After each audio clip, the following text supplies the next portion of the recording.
ବାଲେଶ୍ୱର ଜିଲ୍ଲା ସୋର ଏବଂ ଖଇରା ମଧ୍ୟସ୍ଥଳରେ ଥିବା ତୁଳିଗଡ଼ିଆ ବେଲଦା ଛକ ନିକଟରେ ଛିଡ଼ା ହୋଇଛି ଶହ ଶହ ଟ୍ରକ୍, ଯାହାଫଳରେ ଗାଡ଼ି ଯାତାୟାତ ପାଇଁ ବାଧାପ୍ରାପ୍ତ ସୃଷ୍ଟି ହୋଇଥିଲା।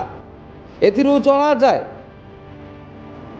ଏହି ରାସ୍ତା ଦେଇ ପ୍ରତ୍ୟେକ ଦିନ ହଜାର ହଜାର ସୋର, ବାଲେଶ୍ୱର, ଭଦ୍ରକ, କେଉଁଝର, ମୟୂରଭଞ୍ଜକୁ ଛୋଟ ବଡ଼ ଗାଡ଼ି ଯାତାୟାତ କରିଥାନ୍ତି।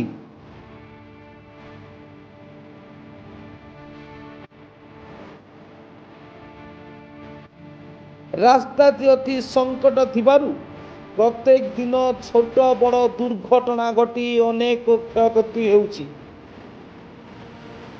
ଏହାର ପ୍ରତିବାଦ କରିବା ପାଇଁ ଅଞ୍ଚଳରେ ଗ୍ରାମବାସୀମାନେ ରାଜରାସ୍ତାକୁ ନେଇ ଗାଡ଼ିମାନଙ୍କୁ ଛିଡ଼ା କରାଇ ପ୍ରତିବାଦ କରିଥିଲେ।